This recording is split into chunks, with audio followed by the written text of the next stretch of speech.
Praise the Lord. It's always a joy to be here. మీతో కలిసి ఉండటానికి ప్రభు ఇచ్చినటువంటి సంతోషాన్ని బట్టి ప్రభువుని స్తుతిస్తున్నాను.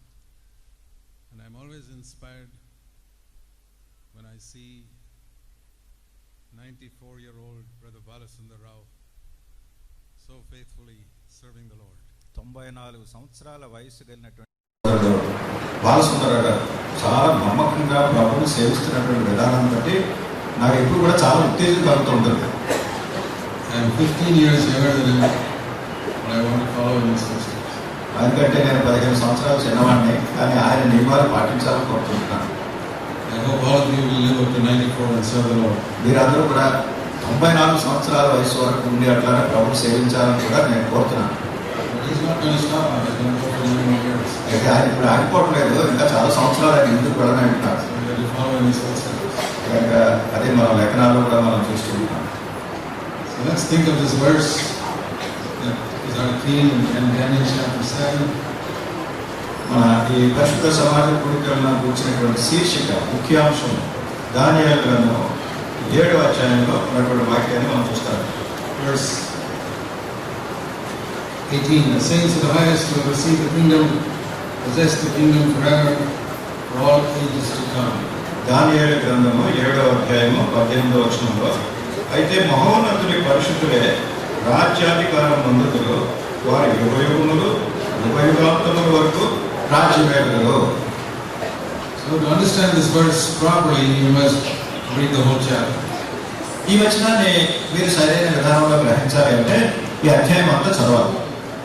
Because the earlier part of the chapter is talking about a vision Daniel had about 4 beasts. ఎందుకంటే ఈ అధ్యాయంలో ఉన్నటువంటి ప్రారంభ వచనాల్లో దానియేలు కలిగినటువంటి దర్శనం, ఆ దర్శనంలో తను చూసినటువంటి 4 జీవుల గురించినటువంటి వివరాలు ఉంటాయి. You read in Daniel in chapter 7 and verse 3.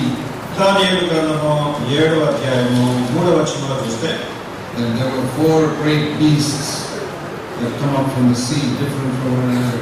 మరి ఇక్కడ 4 జీవులు అంటే 4 మృగములు సముద్రంలో నుండి వస్తున్నటువంటి సంగతులు చూస్తున్నాం. ఆ 4 కూడా ఒకదానికొకటి భిన్నంగా ఉంటాయి. That sees a picture of the world from which these beasts come up. అది ఏం చూపిస్తుందంటే ఈ సర్వ ప్రపంచము, ఈ ప్రపంచంలో నుంచి బయటకు వస్తున్నటువంటి 4 జంతువులు లేకపోతే జీవులు. See, the first was like a lion, verse 4. ఈ మొట్టమొదటిది 4వ వచనంలో చూస్తే సింహమును పోలినది. And the second was like a bear, verse 5. రెండవది 5వ వచనంలో చూసినట్టయితే ఇది ఎలుగు బంటిని పోలినది. And the third was like a leopard, verse 6. మూడవది 6వ వచనంలో చూస్తే చిరుతపులిని పోలినది. And the fourth, verse 7, was dreadful and terrifying, very worse than all the others. అది 7వ వచనంలో ఘోరమును భయంకరములకు 4వ జంతువు ఒకటి కారణము, ఆ ముందున్నటువంటి 3 వాటి కంటే కూడా చాలా భిన్నంగా ఉంది. And all these beasts, they're all wild animals who tear and fight and kill and take possession. ఈ 4 జంతువులు కూడా చాలా క్రూరమైనటువంటి మృగాలు. అవి పోట్లాడటం, ఒకదాని మీద ఒకటి వెళ్ళటం, చంపటం, లేకుంటే దాన్ని ముక్కలుగా చీల్చివేయటం, ఇంత క్రూరమైనటువంటి స్వభావం. The devil is called a lion. అపవాది సింహాన్ని పోల్చుకొని చెప్పబడుతున్నాడు. 1 Peter 5, the devil is like a roaring lion seeking whom he is to devour. 1 పేతురు 5వ అధ్యాయంలో చూస్తే ఈ అపవాది గర్జించు సింహమును, అంటే ఎవరిని మృంగుదనా అని చూస్తున్నటువంటి గర్జించు సింహమును పోలినదిగా చూపించబడుతుంది. You read that in 1 Peter 5 and verse 8.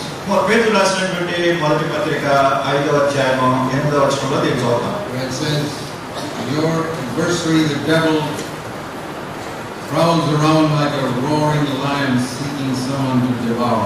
8వ వచనంలో మొదటి పేతురు 5:8 నిబ్బరమైన బుద్ధి గలవారై మెలకువగా ఉండండి, మీ విరోధి అయిన అపవాది గర్జించు సింహములే ఎవరిని మృంగుదనా అని వెదకుచు తిరుగుతున్నాడు. So all those 4 animals in Daniel 7 are controlled by the devil, who use power to conquer people. దానియేలు గ్రంథం 7వ అధ్యాయంలో మనం చూసినటువంటి ఆ 4 జీవులు కూడా ఈ అపవాది చేత, సాతాను చేత తన యొక్క అధీనంలో ఉంటున్నాడు. ఎవరిని మృంగుదనా, ప్రజలను ఏ రీతిగా ఓడిస్తానా, నాశనం చేస్తానని క్రియేటేటువంటి సాతాను అధీనంలో ఉంటున్నాడు. And Jesus He's also called the lion in Revelation chapter 5, verse 5. ప్రకటన గ్రంథం 5వ అధ్యాయం 5వ వచనంలో యేసుక్రీస్తు ప్రభువారు కూడా సింహం అని పిలువబడుతున్నారు. Lion, the tribe of Judah. యూదా గోత్రపు సింహముగా పిలువబడుతున్నారు. He is the lion who conquered the devil, the lion. ఆయన ఈ సాతాను అనే సింహాన్ని జయించినటువంటి యూదా గోత్రపు సింహంగా పిలువబడుతున్నారు.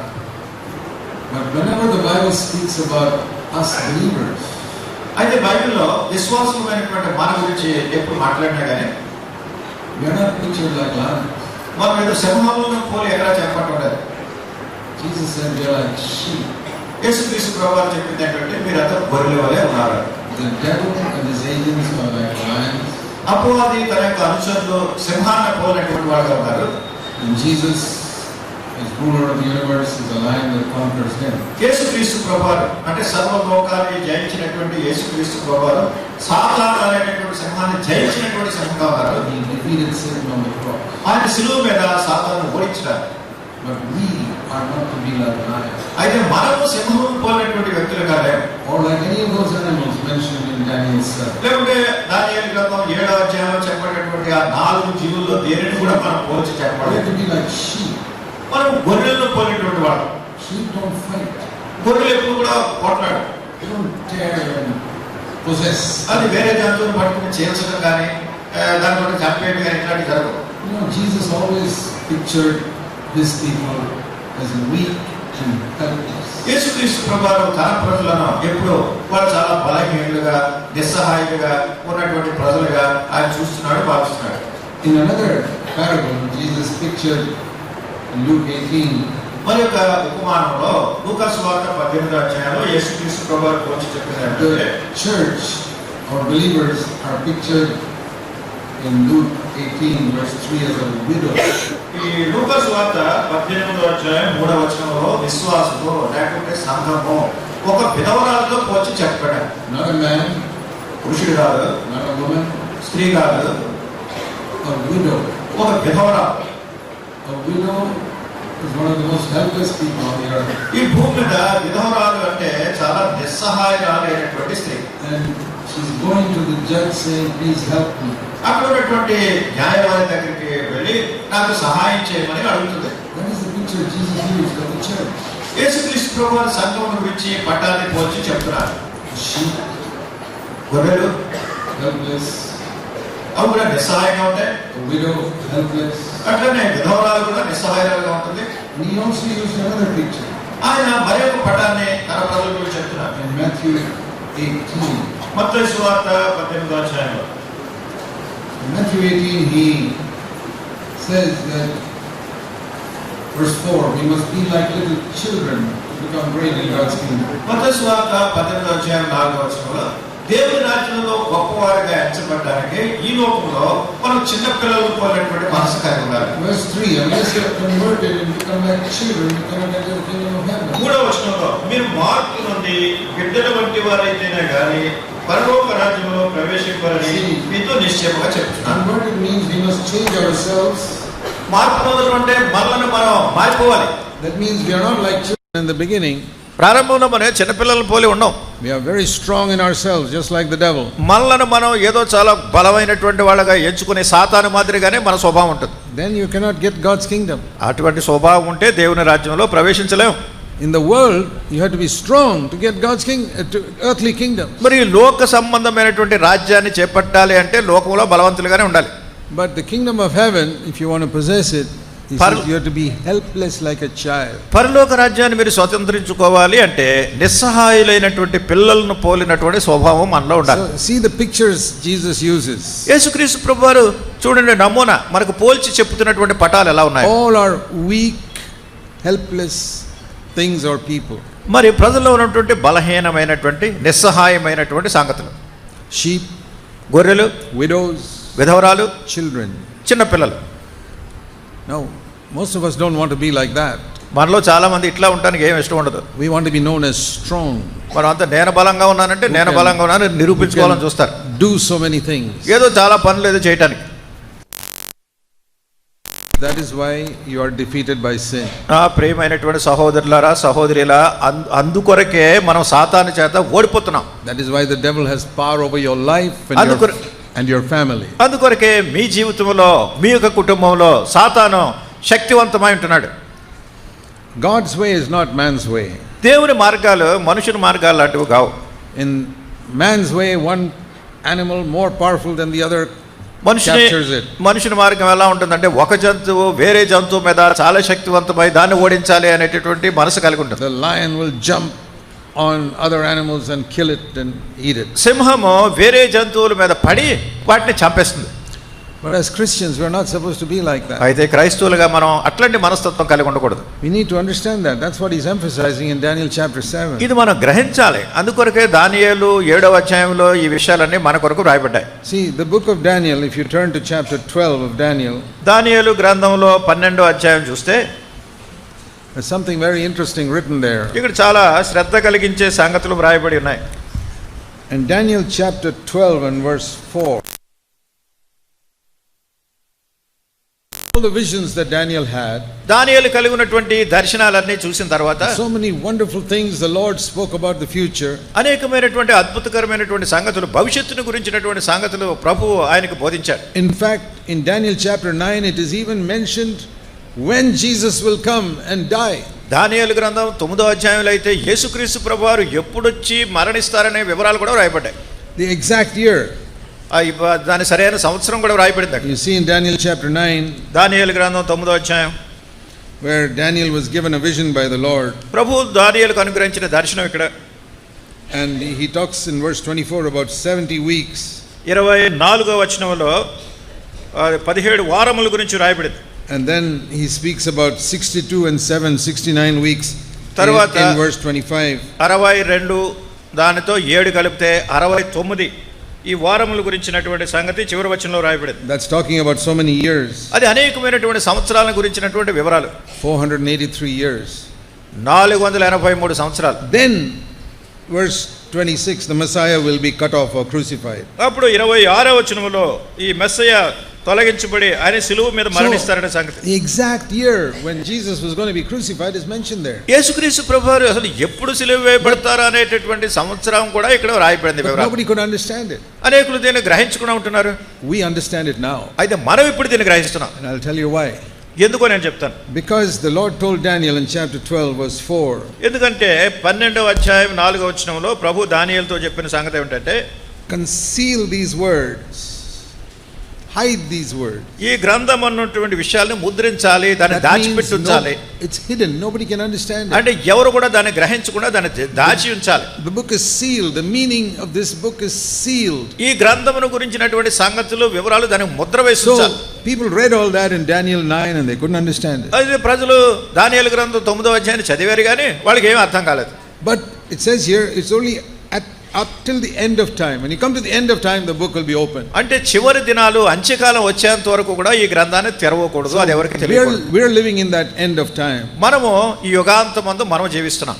Again in verse 9. మరలా 9వ వచనంలో, go your way, Daniel. These words are concealed and sealed until the end of time. అతడు ఈ సంగతులు అంత్యకాలం వరకు మరుగుగా ఉండునట్లు ముద్రింపబడినవి కనుక దానియేలు నీ ఊరకుండు. And that means towards the end of time, just before Jesus comes back, this book of Daniel will be open. అంటే యుగాంతమందు యేసుక్రీస్తు ప్రభువారు తిరిగి రావడానికి ముందున్నటువంటి దినాల్లో ఈ గ్రంథం తెరవబడుతుంది. So if you read all the books written from the time of the day of Pentecost, Pentecost దినా నుండి జరిగినటువంటి సంగతులన్నీ వివరాలు చెప్పే పుస్తకాల గ్రంథాలని చదివితే, even in the epistles, New Testament epistles, పత్రికలు పౌలు రాసినటువంటి పత్రికల్లో కూడా there's nothing mentioned about the meaning of Daniel. ఈ దానియేలు రాసినటువంటి వివరాల గురించి అయినటువంటి అర్థం ఎక్కడా చెప్పబడలేదు. See, Jesus said something about it in Matthew 24. మత్తయి సువార్త 24వ అధ్యాయంలో యేసుక్రీస్తు ప్రభువారు చెప్పినటువంటి సంగతులు ఉన్నాయి. Matthew 24 and verse 15. మత్తయి సువార్త 24:15వ వచనం. Matthew 24:15. మత్తయి సువార్త 24:15. When you see the abomination of desolation which was spoken through Daniel the prophet standing in the holy place, let the reader understand, then you must flee to the mountains. కాబట్టి ప్రవక్త అయిన దానియేలు ద్వారా చెప్పబడిన నాశనకరమైన హేయ వస్తువు పరిశుద్ధ స్థలమందు నిలుచుట మీరు చూడగానే చదువువాడు గ్రహించునుగాక. Let the reader understand, verse 15. ఈ 15వ వచనంలో ప్రవక్త అయిన దానియేలు ద్వారా చెప్పబడిన నాశనకరమైన హేయ చదువువాడు గ్రహించుగాక. That means not everybody will understand. అంటే అందరూ దీన్ని గ్రహిస్తారని లేదు. The people who read it at that time and heard Jesus at that time didn't understand. ఆ సమయంలో ఎవరైతే దాన్ని చదివారో, ఎవరైతే ప్రభువారు చెప్పినటువంటి సంగతుల గురించి విన్నారో వాళ్ళేమీ గ్రహించలేదు. Why is these words written in brackets over there? ఎందుకు ఇక్కడ బ్రాకెట్ లో ఈ మాటలు రాయబడ్డాయి? There's no other verse like that anywhere where it says let the reader understand. అంటే చదువువాడు గ్రహించునుగా, కానీ ఎక్కడ ఇంతకు ముందు రాయబడలేదు. Is it because people in the first century were not clever, they couldn't understand? అంటే మొదటి శతాబ్దంలో ఉన్న వాళ్ళకి తెలివి లేదనా, వాళ్ళ గ్రహింపు లేదనా? Are we more clever than them? మనం వాళ్ళకంటే తెలివైన వాళ్ళమా? No, this is talking about a revelation that God will give at the end of time. అది ఏమిటంటే దేవుడు అనుగ్రహించేటటువంటి ప్రత్యక్షత అంత్యకాలము ముందు అది బయలుపరచబడుతుంది. That's why when Jesus spoke about Daniel, he's saying the reader will understand at the right time. అందుకొరకే యేసుక్రీస్తు ప్రభువారు దానియేలు చెప్పినటువంటి సంగతులను చెబుతూ చదువువాడు గ్రహించునుగాక అని చెప్తున్నారు. So that's what the Holy Spirit told Daniel. This has to be sealed up. It will only be understood at the end of time. పరిశుద్ధాత్మ దేవుడు కూడా దానియేలుతో చెప్పింది ఏమిటంటే ఈ గ్రంథానికి ముద్ర వేయాలి, అది అంత్యకాలంలోనే ఈ సంగతులు బయలుపరచబడాలి.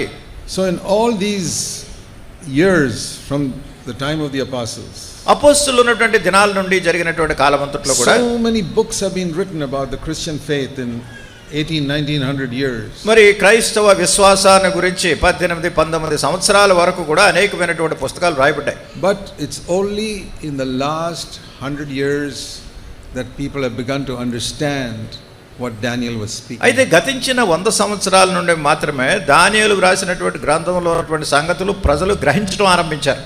Even very godly men like Martin Luther, John Wesley, they could not understand. Martin Luther, John Wesley అనేటటువంటి గొప్ప గొప్ప దైవజనులు కూడా ఆ దినాల్లో ఉన్నటువంటి వాళ్ళు ఈ సంగతులు గ్రహించలేదు. Because it was hidden till the end of time. అయితే ఇదంతా దాచబడింది, ముద్రించబడింది యుగాంతం వరకు. But now ordinary believers can understand because we are reaching the end of time. ఈ చివరి కాలమునకు మనం సమీపించినాం గనక సామాన్యమైనటువంటి విశ్వాసులు కూడా ఇప్పుడు దీన్ని గ్రహించగలుగుతున్నారు. So we are living in a very exciting time in the history of the world. గనుక ఈ ప్రపంచ చరిత్రలో చాలా గగుర్పాటు కలిగించేటటువంటి సమయాల్లో మనం జీవిస్తున్నాం. More than understanding the prophecy, we need to understand the spiritual principles the Lord is teaching. ఈ ప్రవచనాల గురించి ముందు చెప్పండి, దాని గురించి గ్రహించేదానికంటే ఆత్మీయమైనటువంటి నియమాలు, మనం జీవించవలసినటువంటి సంగతులు, వీటిని గురించినటువంటి అధికమైన గ్రహింపు మనం కలిగి ఉండాలి. There's a lot of meaning in those 490 years spoken of as 70 weeks. మరి 17 వారములు 490 సంవత్సరాల గురించినటువంటి సంగతులు అనేటప్పుడు దానిలో చాలా అర్థం ఉంది. And what's going to happen after 483 years and what's going to happen in the last 7 years? 483 సంవత్సరాల్లో ఏం జరుగుతుంది, చివరి 7 సంవత్సరాల్లో ఏం జరుగుతుంది అనే సంగతులు. That is another subject, but it's mentioned in Daniel chapter 9. దానియేలు గ్రంథం 9వ అధ్యాయంలో రాయబడినటువంటి మరి ఒక అంశం అది. And it's only in the last 100 years people have understood it. అది గతించిన 100 సంవత్సరాలుగా ప్రజలు వీటిని అర్థం చేసుకోవడం But ప్రారంభించారు. there's a principle here which we need to understand. అయితే ఇక్కడ మనం గ్రహించవలసినటువంటి నియమం ఒకటి ఉంది In Daniel 7. దానియేలు గ్రంథం 7వ అధ్యాయంలో. And that is seen in this verse. అదే ఈ వచనంలో కనిపిస్తుంది. The verse we are thinking of, Daniel 7:18. దానియేలు గ్రంథం 7వ అధ్యాయం 18వ వచనంలో మనం ఏమైతే ఇప్పుడు చదువుతున్నామో దాని గురించి ఆలోచన చేస్తున్నామో ఆ వచనం ఇది. Saints of the highest will receive the kingdom. అయితే మహోన్నతుని పరిశుద్ధులు రాజ్యాధికారము నొందుదురు. They are not going to fight to get the kingdom. ఆ రాజ్యం గురించి ప్రజలు పొట్లాడటం కాదు, కొట్లాడి తీసుకోవటం కాదు. They will receive it as a gift. వాళ్ళు ఒక వరాన్ని పొందినట్టు, బహుమతిని పొందినట్టు వాళ్ళు పొందుతున్నారు. That is the difference between the saints and all the people of the world described in those 4 beasts. గనుక ఈ పరిశుద్ధులకును ఈ 4 జీవులు, 4 మృగాలతో పోల్చబడినటువంటి ఇతర మనుషులందరికీ మధ్యలో ఉన్నటువంటి భేదం ఇదే. In the world people fight to get something. లోకంలో ఉన్నటువంటి ప్రజలు ఏదైనా కావాలి, దేనైనా పొందాలి అంటే దానికోసం కొట్లాటలు. Fight to defeat another country and rule over that country. ఇంకొక దేశాన్ని జయించి ఆ దేశాన్ని నేను పరిపాలన చేయాలి అంటానికి ప్రజలు యుద్ధాలు చేస్తూ ఉంటారు. All through the years kings have been fighting with each other. ఈ సంవత్సరాలు, గతించిన సంవత్సరాలు అన్నిటిలో కూడా ప్రజలు పొట్లాట, ఒకరి మీద ఒకరు కొట్లాటలు, పోట్లాటలు, యుద్ధాలు చేస్తున్నారు. That is the mark of people in the world. ఈ లోకంలో ఉన్నటువంటి ప్రజల గుర్తు ఇట్లా ఉంటుంది. And even in the Old Testament, Israel had to fight with their enemies. పాత నిబంధనలో కూడా ఇశ్రాయేల్ లేనటువంటి ప్రజలు వాళ్ళ శత్రువులతో యుద్ధాలు చేస్తూ ఉండేవారు. The first person who did not fight was Jesus. అసలు పోట్లాడినటువంటి వ్యక్తి, మొట్టమొదటి వ్యక్తి ఎవరంటే యేసుక్రీస్తు ప్రభువారు. See what he said to Pilate in John's Gospel chapter 18. యోహాను సువార్త 18వ అధ్యాయంలో పిలాతుతో ఆయన చెప్పినటువంటి మాట చూడండి. It's a very interesting verse. ఇది చాలా శ్రద్ధ కలిగించే వాక్యం John chapter 18. యోహాను సువార్త 18. Pilate asked him a question. పిలాతు ప్రభువును ఒక ప్రశ్న అడిగారు. Verse 33. 33వ వచనంలో He asked him, John 18:33. యోహాను సువార్త 18వ అధ్యాయం 33వ Pilate వచనం. asked him, "Are you the king of the Jews?" యూదుల రాజు నీవేనా అని పిలాతు యేసును ప్రశ్నించాడు. So in those days, king means you just fight with others and overcome. అది నాల్లో రాజు అంటే ఇతరుల మీద పోరాడి యుద్ధాలు చేసి వాళ్ళని జయించడం. Pilate was representative of the Roman Empire. ఈ పిలాతు రోమా ప్రభుత్వానికి ప్రాతినిధ్యం వహించి ఉన్నాడు. They had fought against Israel and conquered it. వాడు ఇజ్రాయెల్ ప్రజల మీద యుద్ధం చేసి వారిని జయించారు. So he's looking at this Jesus all stripped and beaten and blood flowing over his body. మరి యేసుక్రీస్తు ప్రభువాన్ని చూస్తే ఆయన వస్త్రహీనుడిని చేశారు, ఆయన కొట్టారు, తన దేహంలోంచి రక్తాలు గారుతున్నాయి. ఆయన చూశాడు ఇప్పుడు పిలాతు. He's all laughing at him saying, "Are you the king of the Jews who's going to fight the Romans and take over this country?" ప్రజలందరూ కూడా ఎగతాళి చేస్తున్నారు, నవ్వుతున్నారు. రోమా ప్రభుత్వాన్ని పోరాడి జయించేటటువంటి యూదుల రాజు నువ్వేనా అని హేళన చేస్తూ అడుగుతున్నారు. And look at Jesus' reply. యేసుక్రీస్తు ప్రభువారు ఏం జవాబు చెప్పారు చూడండి. Verse 36. 36వ వచనంలో My kingdom is not of this world. యేసు నా రాజ్యము ఈ లోక సంబంధమైనది కాదు. If my kingdom were of this world, then my servants will fight. నా రాజ్యము ఈ లోక సంబంధమైనది అయితే నా సేవకులు దాని గురించి పోరాడు. Then they would not allow me to be handed over to the Jews like this. అప్పుడు నేను ఈ రీతిగా యూదులకు అప్పగించబడటానికి వాళ్ళు అంగీకరించేవాళ్ళు కాదు. But my kingdom is not of this realm. అయితే నా రాజ్యము ఈ లోక సంబంధమైనది కాదు. So Pilate says, "You're a king?" పిలాతు అంటున్నాడు, నువ్వు రాజువా? Verse 37. 37వ వచనంలో He say, "Yes," he says, "you said correctly, I am a king." యేసు నీవన్నట్టు నేను రాజునే అంటున్నాడు. But not the type of king you think. అయితే మీరు తలంచే రకమైనటువంటి రాజును కాదు. Not the type of king who fights in order to get the kingdom. ఈ రాజ్యం పొందడానికి యుద్ధం చేసే రాజు లాంటి వాడిని కాదు నా రాజరికం. I was born into the world to speak about the truth. ఆయన సత్యమును గూర్చి సాక్ష్యం ఇచ్చుటకు నేను ఈ లోకంలో పుట్టితిని. And those who belong to the truth hear my voice. సత్య సంబంధి అయిన ప్రతివాడు నా మాట వినును. And Pilate said, "What is the truth?" పిలాతు అంటున్నాడు, సత్యం అంటే ఏమిటి అంటున్నాడు. And he did not wait to hear the reply. He just walked away from there. ఇక అసలు జవాబు వినేంత వరకు కూడా ఉండలేదు, అక్కడి నుంచి లేచి వెళ్ళిపోయాడు. It says he there, he just said that and went away. ఆయన ఈ మాటలు చెప్పి వెళ్ళిపోయాడు. So how did Jesus get his kingdom? కనుక యేసుక్రీస్తు ప్రభువారు తన రాజ్యాన్ని ఎట్లా పొందారు? He didn't fight for it. దాని గురించి ఆయన పోట్లాడలేదు, యుద్ధం చేయలేదు. When he was going up to heaven, పరలోకానికి ఆయన వెళ్తున్నప్పుడు he told his disciples తన శిష్యులు in Matthew 28, మత్తయి సువార్త 28వ అధ్యాయంలో, Matthew 28 verse 18, మత్తయి సువార్త 28:18, all authority in heaven and earth has been given to me. పరలోకమందును భూమి మీదను నాకు సర్వాధికారం ఇయ్యబడి ఉన్నది. It's a very important word there in the English, given. కనుక చూడండి, ఈ నాకు ఇవ్వండి అని అడిగేదానికంటే చాలా ప్రాముఖ్యమైనటువంటి మాట ఇది. Not that I fought and took it.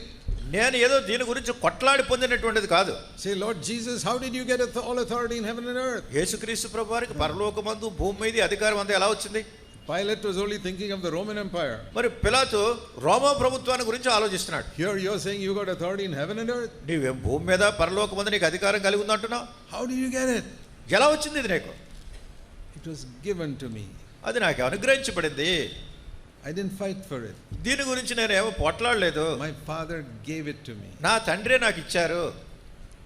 Why did the Father make Jesus the highest person in the universe? ఈ ప్రపంచమంతట్లోకి కూడా ఉన్నతమైనటువంటి వ్యక్తిగా తండ్రి యేసుక్రీస్తు ప్రభువుని ఎందుకు చేశారు? Why did he give him the highest throne in the universe? ఎందుకు అసలు సర్వ భూమి మీద ఉన్నటువంటి మహా గొప్ప సింహాసనాన్ని తన కుమారునికి ఎందుకు ఇచ్చారు? We may say because he's the son of God. ఆయన దేవుని కుమారుడు గనుక ఇచ్చారు అని మనం అనొచ్చు. That is our human understanding. అది మన మానవ విధానంలో ఆలోచించే విషయం. Because even believers are all the fighting type. విశ్వాసులు కూడా ఎంతసేపు కొట్లాడే వాళ్ళుగా ఉంటున్నారు. Jesus never fought. యేసుక్రీస్తు ప్రభువారు ఎప్పుడు ఎవరితో He కొట్లాడలేదు. would not fight with anybody. ఎవరితోనూ ఆయన పోట్లాడలేదు. And we read in Philippians chapter 2. ఫిలిప్పీలకు రాసిన పత్రిక 2వ అధ్యాయంలో చదువుతాం మనం. Why God exalted him? ఎందుకు దేవుడు ఆయన్ని హెచ్చించారు? Why God gave him all authority in heaven and earth? ఎందుకు పరలోకమందు భూమి మీద ఆయనకు సర్వాధికారం ఇచ్చారు? Why he is seated at the right hand of God? ఎందుకు దేవుని కుడిపార్శ్వాన్ని ఆయన కూర్చోబెట్టారు? Why he has a name above every other name? అన్ని నామముల కంటే ఉన్నతమైన హెచ్చైన నామము ఎందుకు ఆయనకు అనుగ్రహించబడింది? See, it says here ఇక్కడ చెప్పబడుతుంది that Jesus, Philippians 2 verse 8, he humbled himself to the point of death, even death on a cross. ఫిలిప్పీయులకు రాసిన పత్రిక 2వ అధ్యాయం 8వ వచనంలో ఆయన తాను మరణం పొందినంతగా, శిలువ మరణం పొందినంతగా విధేయత చూపించిన వాడై తాను తగ్గించుకొనెను. He first humbled himself, verse 6, from God to become a man. That is first step of humility. 6వ వచనంలో ఆయన దేవుడుగా ఉండి మానవుడు కావడానికి తాను తగ్గించుకున్న మొదటి మెట్టు. And that itself is a big step of humility, for God to become man. మహా గొప్ప దీనత్వం, మహా గొప్ప తగ్గింపు, దేవుడై ఉండి మనుషుడిగా కావడం. To use an example, దానికి ఒక ఉదాహరణ చెప్పాలంటే, supposing you see some small ants crawling on the ground. ఒకవేళ చూడండి, నేల మీద ఏదైనా చిన్న చేప ప్రాగుతూ వెళ్తుంది అనుకోండి. And they are struggling to carry one small grain of rice. ఏదో చిన్న బియ్యం ముక్కను తీసుకుని దాన్ని మోసుకుని వెళ్ళడానికి మహా గొప్ప శ్రమపడి కష్టపడుతుంది అది చీమ. And you want to help them. నీవు ఆ చీమకు సహాయం చేయాలనుకున్నావు. Will you become an ant in order to help them? దానికి ఆ చీమకు సహాయం చేయడానికి నువ్వు చీమ అవుతావా? You may love those ants, but you don't love them so much. మరి చీమ అంటే మీకు ప్రేమ ఉంటే ఉండొచ్చు, కానీ మరీ చీమైపోయేంతగా మీ ప్రేమను చూపించలేదు. You have to understand, for God to become man is even greater humility than you becoming an ant. కనుక చూడండి, దేవుడయ్యుండి మానవునిగా రావటం అనేది ఎంత తగ్గింపు అంటే, అసలు మనుషుడు చీమగా అయ్యే దానికంటే కూడా మహా గొప్ప తగ్గింపు. Sometimes we say it so lightly that God became man. చాలా సులువుగా చాలాసార్లు చెప్పేస్తూ ఉంటాం దేవుడు మానవుడిగా అయ్యాడని. We don't realize what a tremendous step of humility it was. మరి దాని కొరకు ఎంత విధేయత, ఎంత తగ్గింపు కావాల్సి వచ్చిందో మనం ఎప్పుడు ఆలోచించేయో మనం గ్రహించాం. Then when he became man, he could have come as a king. That would also have been a big step of humility for God to become a king. ఒకవేళ ఆయన మనుషుడైనా కానీ మనుషుడిగా ఉండి రాజుగా వచ్చాడు అనుకోండి, అది కూడా చాలా గొప్ప దినోత్సవమే. దేవుడై ఉండి ఈ మానవుడిగా రాజుగా He వచ్చాడు. could have been born in a palace. ఆయన ఒక పెద్ద రాజభవనంలో పుట్టి ఉండొచ్చు. That is the mistake the wise men made. They thought he was born in the palace in అక్కడ Jerusalem. జ్ఞానులు చేసినటువంటి పొరపాటు ఏమిటంటే, యూదులకు రాజు కనుక ఈయన అక్కడ రాజభవనంలో పుట్టుంటాడని వెతుకుతున్నారు ఆయన గురించి రాజభవనాల్లో. He was not born in a palace. ఆయన రాజభవనంలో పుట్టలేదు. He was born in a cow shed like no human being has ever been born. ఆయన చూడండి, పశువుల శాల, ఎప్పుడు ఏ మనుషుడు కూడా అట్లాంటి ప్రదేశంలో జన్మ పొంది I ఉండడు. have never in my life heard of anybody born in a cow shed. నా జీవితకాలంలో ఎప్పుడు కూడా పశువుల పాకలో పుట్టినటువంటి వ్యక్తిని గురించి నేను వినలేదు. Many of you are poor. Any of your children born in a cow shed? మీలో చాలా మంది పేదవాళ్ళు ఉన్నారు, అయినా కానీ మీ పిల్లలు పశువుల శాలలో పుట్టిన వాళ్ళు ఎవరైనా ఉన్నారా? Many poor people around you here in Kakinada. Have you seen any of them having children being born in a cow shed? లేకుంటే మీరు కాకపోయినా కాకినాడలో చాలా చాలా చాలా పేదవాళ్ళు ఉండొచ్చు, వాళ్ళైనా కానీ ఎక్కడైనా పశువుల పాకలో పుట్టిన వాళ్ళు ఉన్నారా? Why did God allow his son to be born in a cow shed? మరి ఎందుకు దేవుడు తన కుమారుణ్ణి పశువుల పాకలో జన్మించేట్టుగా అనుమతించాడు? Because he wanted to go down underneath everybody to help everybody. ఎందుకంటే అందరికీ సహాయం చేయ నిమిత్తమై అందరికంటే తక్కువగా ఆయన తగ్గించుకున్నాడు. You cannot help people unless you are willing to go underneath them. నీవు అంత అధోస్థితికి వెళ్ళటానికి సిద్ధపడితే తప్ప ప్రజలకు నువ్వు సహాయం చేయలేవు. The greatest servants of God on earth are the ones who have humbled themselves the most. భూమి మీద ఉన్నటువంటి మహా గొప్ప దైవ సేవకులు ఎవరంటే, అన్నిటికంటే తక్కువ వాళ్ళుగా తాము ఎంచుకుని తగ్గించుకున్నవాళ్ళు. The most anointed preachers in the world are those who think themselves less than everybody else. ఈ లోకంలో ఉన్నటువంటి బోధకులు మహా గొప్ప అభిషేకం పొందినటువంటి వాళ్ళు ఎవరంటే, అందరికంటే తక్కువ వాళ్ళుగా దీనులుగా చేసుకుని ఆ విధంగా భావించుకుని జీవించిన So వాళ్ళు. many preachers and pastors and elders think they are superior to others. అనేక మంది బోధకులు కానీ పాస్టర్లు కానీ పెద్దలు కానీ ఏమనుకుంటారంటే, వీళ్ళందరికంటే మేము చాలా పైన ఉన్నాం, హెచ్చైన వాళ్ళం That is అనుకుంటారు. why God does not put his word into their mouth. అందుకొరకే దేవుడు వాళ్ళ యొక్క నోట్లో దేవుని వాక్యాలు ఉంచట్లేదు. If you want God to put his word into your mouth, you humble yourself and get underneath everybody. దేవుడు మీ నోట తన వాక్యం ఉంచి అభిషేకించి వాడుకోవాలి అంటే అందరికంటే తక్కువ వాళ్ళుగా దీనులుగా మీరు తగ్గించుకోవాలి. That's the way Jesus has shown us. అదే యేసుక్రీస్తు ప్రభువారు ఆ మార్గాన్ని మనకు చూపించారు. Not the way of the lion and the bear and the leopard. మరి సింహము లేకుంటే ఎలుగుబంటి లేకుంటే చిరుతుపులి అట్లాంటి స్వభావం కలిగి ఉంటాం కాదు. Going underneath everyone. అందరికంటే తక్కువగా ఎంచుకోవటం. Not only he became a man, ఆయన ఒక మానవుడు కాబట్టి మాత్రమే it కాదు, says after becoming a man, verse 7, second step, he became a bond servant, a slave. మరి చూడండి, మనుషుడిగా పుట్టడం మాత్రమే కాకుండా ఆయన ఒక దాసుని స్వరూపాన్ని ధరించుకున్నాడు, బానిస అయిపోయాడు. He became a man, మనుషుడయ్యాడు, then he became a slave. తర్వాత ఒక బానిసగా అయిపోయాడు. He washed people's feet. ఆయన ప్రజల యొక్క కాళ్ళు కడిగాడు. Yeah, in the last day of his life, he was washing the disciples' మరి తన feet. యొక్క జీవితంలో చివరి దినాల్లో తన శిష్యుల యొక్క కాళ్ళు కడిగాడు ఆయన. He wasn't climbing a ladder to be director of some organization. ఆయన ఏదో ఒక ఆర్గనైజేషన్ పెద్ద డైరెక్టర్గా ఉండాలని పెద్ద నిచ్చెనేసుకుని పైకెక్కి ఉన్నత స్థానంలో లేడు. Today, Christian leaders start low and finally, end of the life, become some chairman or director of something. ఈ దినాల్లో క్రైస్తవ జీవితాలు ఎలా ఉంటాయంటే చాలా నెమ్మదిగా చిన్న దశలో ప్రారంభిస్తారు, తర్వాత నిచ్చెన మీద పైకెక్కి ఏదో పెద్ద పెద్ద డైరెక్టర్ ఆర్గనైజేషన్ వాడిగా ఉండడానికి అవుతారు. They have not understood God's way. దేవుని యొక్క విధానాన్ని వాళ్ళు గ్రహించట్లేదు. When I was born again, I was a brother. నేను తిరిగి జన్మించినప్పుడు నేను ఒక సహోదరుడిని. I was brother Zach. Today also I am brother Zach. కనుక నేను సహోదరుడు జాక్నే, ఇప్పుడు కూడా నేను సహోదరుడు జాక్నే. Jesus is my example. యేసుక్రీస్తు ప్రభువారే నాకు మాదిరి. He never became a chairman or a director. ఆయన ఏదో చైర్మన్ డైరెక్టర్గా అయినటువంటి వ్యక్తి కాదు. He came down at the people's feet to wash them. ఆయన తను తగ్గించుకొని శిష్యుల యొక్క పాదములు కడిగినటువంటి వ్యక్తి. Till the end of our life, we must always be willing to do the lowliest job for all our fellow believers. మనం జీవించినటువంటి చివరి కాలం వరకు కూడా మన యొక్క సహపాఠి విశ్వాసులకు వాళ్ళకంటే తగ్గించుకుని ఉన్నటువంటి వాళ్ళంగా మనలను మనం అటువంటి స్థితిలోనికి దీనులు కావాలి. In our church building in Bangalore, I have cleaned the toilets. మా బెంగళూరులో ఉన్నటువంటి మా చర్చ్ బిల్డింగ్లో నేను టాయిలెట్స్ మరుగుదొడ్లు శుభ్రం చేసేవాడిని. And I'm still willing to do it today. ఇప్పుడు కూడా నేను చేయడానికి సిద్ధంగా ఉన్నాను. Because I'm following Jesus, who did the lowliest job for others. ఎందుకంటే యేసుక్రీస్తు ప్రభువారి యొక్క మాదిరిని అనుసరించి అన్నిటికంటే తక్కువైనటువంటి పనులు బానిసగా చేయడానికి సిద్ధంగా ఉన్నాను. If you want to be an anointed servant of God till the end of your life, be willing to take the lowliest job always. అభిషేకించబడినటువంటి దేవుని దాసునిగా ఉండాలని నువ్వు కోరినట్టయితే అన్నిటికంటే దీన స్థితిలోనికి, తక్కువ పరిస్థితిలోనికి వెళ్ళడానికి సిద్ధంగా ఉండాలి. I see so many believers who are so big in their heads. నేను అనేక మంది విశ్వాసులను చూస్తాను, వాళ్ళ తలలో ఎంత పెద్ద అధికంగా ఆలోచిస్తూ ఉంటారంటే God uses them a little bit and their head becomes so big. దేవుడు వాళ్ళని ఏదో కొంచెం ఉపయోగించుకునేసరికి తల ఎంత వాచిపోతుంది, Then God stops using them. అప్పుడు దేవుడు వాళ్ళని ఉపయోగించడం మానేస్తాడు. You know, you can be proud of anything. దేని గురించైనా మీరు అతిశయించవచ్చు. For example, ఉదాహరణ చూడండి, if your children are all growing up to be godly, you can be proud of that. ఒకసారి మీ పిల్లలందరూ కూడా చాలా దైవభక్తి కలిగినటువంటి పిల్లలు అంటే వాళ్ళ గురించిన అతిశయం కూడా ఉండొచ్చు. Always remember, ఎప్పుడు అనుకోవాల్సింది, God became man. దేవుడు మనుషుడయ్యాడు, and then he became a slave. తర్వాత ఒక బానిస అయ్యాడు. And he didn't even stop there. అక్కడ ఆగిపోలేదు. It says, verse 8, he humbled himself even further to the death of a criminal on a cross. ఇక్కడ 8వ వచనంలో మరణము పొందినంతగా, అంటే ఒక నేరస్తుడు పొందేటటువంటి మరణాన్ని, సిలువ మరణం పొందినంతగా తగ్గించుకున్నాడు. Slaves are not crucified. చూడండి, బానిసలను ఏమి సిలువ వేయరు. They are just made to do a lowly job. వాడు ఏదో చాలా తుచ్చ స్థితిలో ఉన్నటువంటి పనులు చేస్తూ ఉంటారు. But criminals are worse than that. They are crucified. అయితే దానికంటే ఇంకా అదో స్థితిలో ఉన్న నేరస్తులు, వాళ్ళని మరణ శిక్ష వేస్తారు, సిలువ మరణం అది. And Jesus even went down to that level. యేసుక్రీస్తు ప్రభువారు ఆ స్థితిలోనికి వెళ్ళిపోవడానికి ఇంకా తగ్గించుకున్నారు. So what are the 3 steps? కనుక ఏంటి 3 మెట్లు? God, he became man. దేవుడు మనుషుడయ్యాడు. Man became a slave. మనుషుడు బానిస అయ్యాడు. Then he became like a criminal, even though he was not a criminal. తర్వాత నేరస్తుడు కాకపోయినప్పటికీ నేరస్తుడు పొందేటటువంటి శిక్షను పొందడానికి తగ్గించుకున్నాడు. Those are the 3 great secrets of the Christian life. క్రైస్తవ జీవితంలో ఈ 3 గొప్ప రహస్యాలు మనం గ్రహించాలి.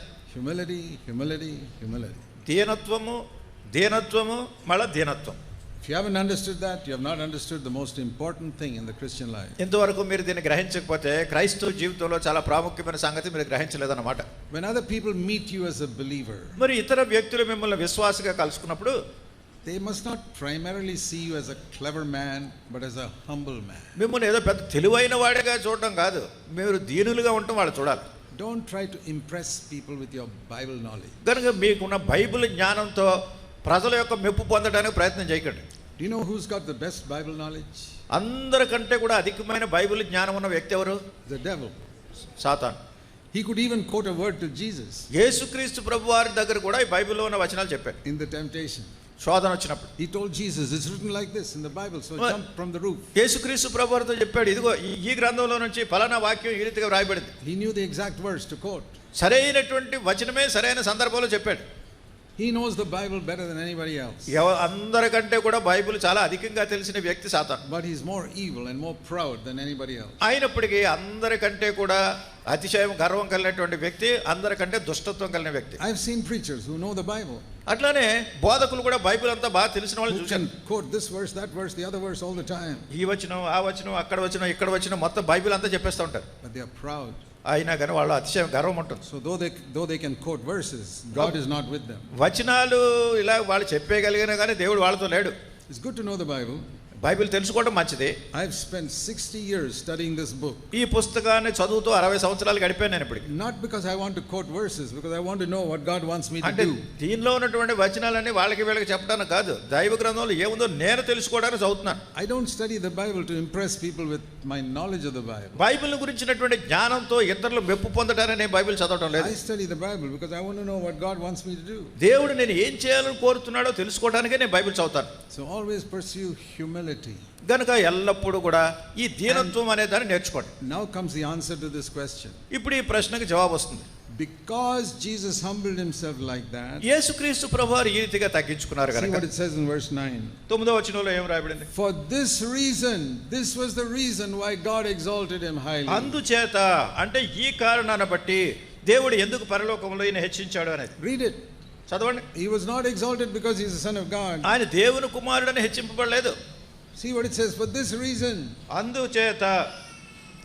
So he was exalted because he humbled himself. తన్ను తాను తగ్గించుకున్నాడు గనుకే తను హెచ్చించబడ్డాడు. And that can apply to you and me also. అది నీ విషయంలోనూ నా విషయంలో కూడా దీన్ని అన్వయించుకోవచ్చు. So in 1 Peter 5 verse 5 it says, మొదటి పేతురు 5వ అధ్యాయం 5వ వచనంలో sorry, చెప్పబడింది. verse 6. 6వ 1 వచనంలో. Peter 5:6. మొదటి పేతురు 5:6. You also humble yourself under the mighty hand of God, then he will exalt you at the proper time. మిమ్మును మీరు దేవుని యొక్క హస్తముల క్రింద తగ్గించుకోండి, తగిన కాలమందు ఆయన మిమ్మల్ని హెచ్చించినట్లు. So now we come to this question. ఇప్పుడు ఈ ప్రశ్న దగ్గరికి వస్తున్నాం మనం. Lord Jesus, యేసుక్రీస్తు ప్రభు, you told Pilate you're a king. ఆయన పిలాతుతో నువ్వు రాజు అని చెప్పినప్పుడు, But you said I will not fight. ఆయన అన్నాడు నేనే పోట్లాడేవాడిని కాదు, My servants will not fight. నా సేవకులు కూడా పోట్లాడరు. Then how did you become a king? మరి ఎట్లా రాజు అయ్యావు నువ్వు? How did you become king not only of this world but all heaven and earth? ఈ లోకంలోనే కాదు భూమి ఆకాశంలో కూడా హెచ్చించబడినటువంటి రాజు ఎట్లా అయ్యావు నువ్వు? Turn back to Matthew 28 verse 18. మత్తయి సువార్త 28వ అధ్యాయం 18వ వచనం చూడండి మళ్ళా. What do we read there? ఏం చదువుతున్నాం ఇక్కడ? All authority in heaven and earth has been given to me. పరలోకమందును భూమి మీద నాకు సర్వాధికారం ఇవ్వబడి ఉన్నది. It was given. ఇది ఇవ్వబడి ఉన్నది. He didn't fight and get it. ఆయన ఏదో పోట్లాడి తెచ్చుకున్నది కాదు ఇది. He did not fight. ఆయన అసలు పోట్లాడనే లేదు. It was given. అది ఆయనకి ఇవ్వబడింది. The Father gave it. తండ్రి ఇచ్చారు. And the Father gave it to him because he would not fight. ఆయన పోట్లాడటం లేదు కనుక తండ్రి ఆయనకి ఇచ్చారు. He did not want any position. ఆయనకి ఏ విధమైనటువంటి హెచ్చింపు He అక్కర్లేదు. took the lowest place, so God gave him the highest place. ఆయన అన్నిటికంటే తక్కువ స్థితిలో ఉండాలని ఆయన కోరుతుంటే దేవుడు అన్నిటికంటే హెచ్చైన స్థానాన్ని ఇచ్చారు. You know, once the disciples of Jesus, John and James, wanted to sit at the right hand and left hand of Jesus in eternity. యేసుక్రీస్తు ప్రభువారి యొక్క శిష్యులు యాకోబు, యోహాను వాళ్ళిద్దరూ కూడా తండ్రి యొక్క ఈ కుడి ప్రక్కన ఎడం ప్రక్కన నిత్యత్వంలో ఉండాలని కోరారు. Jesus said, I can't give it to you. The Father only gives those positions. యేసుక్రీస్తు ప్రభువారు నేను మీకు ఇవ్వలేను, పరలోకమందున తండ్రే ఆ స్థానాలు ఇవ్వాలి. Who do you think is going to sit on the right hand and left hand of Jesus? యేసుక్రీస్తు ప్రభువారి యొక్క కుడి ప్రక్కన ఎడం ప్రక్కన ఎవరు కూర్చుంటారు అనుకుంటున్నారు మీరు? I know. నాకు తెలుసు. I don't know the names, ఆ పేర్లు తెలియవు, but I know who will sit there. ఎవరు కూర్చుంటారో తెలుసు. And I'll tell you. చెప్తాను మీకు. Who sits at the highest place? ఎవరు ఉన్నతమైన స్థానంలో కూర్చుంటారు? Jesus. యేసు. Why? ఎందుకు? Because he humbled himself the most. ఆయన అందరికంటే తక్కువనగా తగ్గించుకున్నాడు కనుక. So who's going to sit on his right hand and left hand? కనుక కుడి ప్రక్కన ఎడం ప్రక్కన ఎవరు కూర్చుంటారు? Listen. వినండి. Those who humbled themselves among all believers, maximum among all the believers who lived, they will sit on the right hand and left hand. జీవించినటువంటి విశ్వాసులు అందరికంటే తక్కువ వాళ్ళగా ఎవరు భావించుకుంటారో ఆ స్థానంలోకి వెళ్తారో వాళ్ళే యేసుక్రీస్తు ప్రభువారు కుడి ప్రక్కన ఎడం ప్రక్కన కూర్చుంటారు. You can be there. మీరై ఉండొచ్చు. If you humble yourself to the maximum. మిమ్ములు మీరు అందరికంటే తక్కువ వాళ్ళగా తగ్గించుకుంటారు. But there are very few believers like that. There are very few believers like that. అట్లా చాలా తక్కువ మంది విశ్వాసులు ఉంటారు. So quickly believers are puffed up. చాలా త్వరలోనే విశ్వాసులు ఊరికే హెచ్చింపబడుతుంటారు. Small little thing they become proud. చిన్న చిన్న విషయాల్లోనే వాళ్ళకి అహంభావం వస్తుంది. Some prayer God answers and they think they have suddenly become great men of God. కనుక ఏదో వాళ్ళ ప్రార్థనకు జవాబు వచ్చింది అనుకోండి, వాళ్ళు ఏదో గొప్ప దైవజనులాగా తమను తాము ఊహించుకుంటూ ఉంటారు. They're appointed as an elder somewhere and suddenly the head becomes so big. ఎక్కడైనా ఎవరినో సంఘానికి పెద్దగా చేశారనుకోండి, ఆ పెద్దగా చేశారు ఆయన తల ఇంకా చాలా పెద్దదైపోతుంది. Very, very few believers can remain in humility even after God has blessed them mightily. చాలా తక్కువ మంది విశ్వాసులు దేవుడు వాళ్ళని బలమైన విధానంలో ఆశీర్వదించినా గానీ వాళ్ళు ఇంకా దీనత్వంలో లాగే ఉంటారు. And that is why they miss so much of God's blessing. అందుకొరకు అనేకులు దేవుని యొక్క ఆశీర్వాదాలు పోగొట్టుకుంటూ ఉంటారు. So you ask Jesus, how did you get this authority in heaven and earth? అందుకని భూమి మీద పరలోకమందు భూమి మీద నాకు ఈ అధికారం ఎలా వచ్చిందని అడిగితే, I didn't do anything, the Father just gave it to me. నేను ఏమి చేయలేదు, తండ్రే నాకు ఇచ్చారు దీన్ని. Why did the Father give it to him? ఎందుకు ఆయనకి తండ్రి ఇచ్చారు? We saw that because he humbled himself the most. మనం చూసాం అందరికంటే తక్కువనగా తగ్గించుకున్నారు. He didn't fight like the lion or the bear or the leopard. ఆయన ఏదో సింహం మాదిరిగా, ఎలుగుబంటి మాదిరిగా, చిరుతుపుల మాదిరిగా మీద పడి పోట్లాడినటువంటి వాడు కాదు. You know that even Jesus was like a sheep. యేసుక్రీస్తు ప్రభువారు కూడా ఆయన గొర్రెగానే ఉంటున్నారు. In heaven he is called the Lion of Judah. పరలోకంలో యోధా గోత్రపు సింహంగా పిలువబడ్డారు. But when he was on earth, ఆయన భూమి మీద ఉన్నప్పుడు we read in Isaiah 53, యెషయా గ్రంథం 53వ అధ్యాయంలో చదువుతాం, verse 7. 7వ వచనంలో. This is speaking about Jesus suffering. యేసుక్రీస్తు ప్రభువారి శ్రమలను గురించి చెప్పబడినటువంటి వాక్యం. Isaiah 53:7. యెషయా గ్రంథం 53వ అధ్యాయం 7వ వచనం. He was oppressed and he was afflicted. ఆయన దౌర్జన్యం నొందెను, బాధింపబడెను. He did not open his mouth. ఆయన అతడు నోరు తెరవలేదు. Like a lamb he was led to the slaughter, like a sheep that is silent before his shearers, he did not open his mouth. వదకు తేబడు గొర్రె పిల్లయు బొచ్చు కత్తిరించి వాని ఎదుట గొర్రెయు మౌనముగా ఉండునట్లు అతడు నోరు తెరవలేదు. It's not only we who are called sheep. గనుక గొర్రెలమని పిలువబడేది మనం మాత్రమే కాదు. Jesus is called even lower than a sheep, a lamb. Yes, a little sheep. యేసుక్రీస్తు ప్రభువారు గొర్రె కంటే ఇంకా చిన్నగా, గొర్రె పిల్ల అంటే గొర్రె కంటే చాలా చిన్నది, చిన్న గొర్రె. He did not open his mouth. తను నోరు తెరవలేదు. Because of that, దానిని బట్టి the Lord says in verse 12, therefore I will allot him a portion with the greatest in the universe. 12వ వచనములో, కావున గొప్పవారితో నేను అతనికి పాలు పంచి పెట్టెదను. That is God's way. అది దేవుని విధానం. Jesus did not fight for a position or fight for authority, it was given to him. యేసుక్రీస్తు ప్రభువారు ఒక అధికారం కొరకు, ఒక స్థానం కొరకు ఆయన కావాలని దాన్ని పోరాడినటువంటి వాడు కాదు, ఆయనకి ఇవ్వబడింది. And he says to us, follow me. ఆయన అంటున్నాడు, మీరు నన్ను వెంబడించండి. How do we follow him? ఎట్లా ఆయన వెంబడిస్తాం? We don't fight for a position. మనకి స్థానాల గురించి పోట్లాడకూడదు. We are happy with whatever God gives to us. దేవుడు మనకి ఏది ఇస్తే దానితో చాలా సంతోషంగా Now you ఉండాలి. turn back to Daniel chapter 7. ఇప్పుడు దానియేలు గ్రంథం 7వ అధ్యాయంలోకి వెళ్తే, and you see the contrast between the world and the disciples of Jesus. లోకానికి యేసుక్రీస్తు ప్రభువారి శిష్యులకి ఎంత భేదం ఉందో ఇక్కడ కనిపిస్తుంది. The world is described in verses 4, 5, 6 onwards like lion, bear, leopard. 4వ వచనము, 5వ వచనము, 6వ వచనము, వాటన్నిటిలో కూడా ఈ లోకం దేంతో పోల్చబడిందంటే సింహానికి పోల్చబడింది, ఎలుగుబంటికి పోల్చబడింది, చిరుతుపులకు పోల్చబడింది. No, when God originally made the lion and the bear and the leopard in Genesis chapter 1, they were not fierce like that. ఆదికాండం 1వ అధ్యాయంలో దేవుడు సృష్టించినటువంటి విధానం అక్కడ సింహం కానీ, ఎలుగుబంటి కానీ, చిరుతుపులు కానీ సృజింపబడినట్లు ఇట్లా క్రూరమైన వాటిగా సృజింపబడలేదు. They were all gentle like the lamb. అవన్నీ కూడా గొర్రె పిల్లల మాదిరిగానే చాలా మృదువుగా సున్నితంగా ఉన్నాయి. As soon as Adam sinned in Genesis 3, ఆదికాండం 3వ అధ్యాయంలో ఆదాము ఎప్పుడైతే పాపం చేశాడో, then these animals became wild. అప్పుడు ఈ జంతువులన్నీ కూడా క్రూర మృగాలుగా మారిపోయినాయి. Adam also was very gentle when he was first created. ఆదాము కూడా మొట్టమొదటిగా సృజింపబడినప్పుడు చాలా మృదువుగా సున్నితంగా But ఉండేవాడు. the moment he sinned, పాపం చేసిన క్షణంలో he accuses his wife. She is the one who gave me this fruit. తన భార్య మీద నేరారోపణ చేస్తున్నాడు. ఈమెను నువ్వు నాకు ఇచ్చావు కదా, ఈమె నాకు పండించింది అంటాడు. That fighting nature started immediately. అక్కడే వెంటనే కొట్లాట ప్రారంభమైంది. And that is what sin has done to all of us. మనందరికీ కూడా పాపం మనల్ని ఇటువంటి స్వభావంలో తీసుకెళ్ళిపోతుంది. Made us fight. మనం పోట్లాడాలని, and accuse our wife, husband, భార్యను కానీ భర్తను కానీ నేరారోపణ చేయడం, నువ్వే దీనికి కారణం అని చెప్పడం, accuse other believers, accuse other people, లేకుంటే ఇతర విశ్వాసులు ఇతర వ్యక్తుల మీద నేరాలు మోపటం, always say I'm right and all the others are wrong. ఎప్పుడు కూడా నేనే రైట్, నేను చేసిందే కరెక్ట్, మీరు చెప్పిందంతా తప్పండి. All over the world people fight in courts for lands and houses. లోకమంతట్లో కూడా కోర్టుల్లో ప్రజలు ఈ కోర్టులో పోరాడేది ఏమిటంటే ఇల్లు కావాలని, ఆస్తులు కావాలని పోరాడుతున్నారు. And in the courts there are Christians fighting for becoming a bishop or a pastor or something like ఆ that. కోర్టులో క్రైస్తవులు కూడా కోర్టులకు వెళ్ళిపోతున్నారు, ఆ బిషప్ అవ్వాలి, పాస్టర్ అవ్వాలి, ఇంకో అధికారం కావాలని, Fighting for church property. లేకుంటే ఈ చర్చికి సంబంధించిన ఆస్తిపాస్తులు నాకే రావాలి. Even so-called New Testament churches fighting for property and position. నూతన బంధన సంబంధించిన సంఘాలు కూడా ఈ ఆస్తుపాస్తుల కోసం, డబ్బు కోసం కోర్టులకు వెళ్తున్నారు. You know who is laughing at all that? The devil.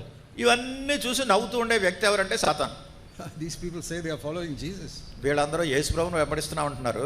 This Jesus who said I will not fight, మరి యేసుక్రీస్తు ప్రభు నేనేం పోరాడనని చెప్పాడు. who said my servants will not fight because my kingdom is not of this earth. ఆయన అన్నాడు నా రాజ్యం ఈ భూ సంబంధమైనది కాదు కనుక నా ఎవరు పోట్లాడరు. When Christians fight for position and property, మరి క్రైస్తవులు స్థానాల కోసం, ఆస్తుపాస్తుల కోసం పోట్లాడేప్పుడు in the court and everywhere else, కోర్టులో కానీ ప్రతి చోట కానీ they are saying our kingdom is not of heaven, our kingdom is of this earth. ఇలా చేయటం ద్వారా వాళ్ళు ఏమంటున్నారంటే మా రాజ్యము పర సంబంధమైనది కాదు, మా రాజ్యము ఈ లోక So సంబంధమైనది. we have to be like the lion and the bear and the leopard. కనుక మేము సింహంలా ఉండాలి, ఎలుగుబంటిలాగా ఉండాలి, చిరుతుపుల్లా ఉండాలి అంటున్నారు. Do you know the number of court cases there are in India where Christians are fighting Christians? భారతదేశంలో క్రైస్తవుడు మరి ఒక క్రైస్తవుని మీద కోర్టులో పోరాడేటటువంటి సంఖ్య ఎంత ఉందో తెలిసిన? Christian leaders in one group fighting the other group.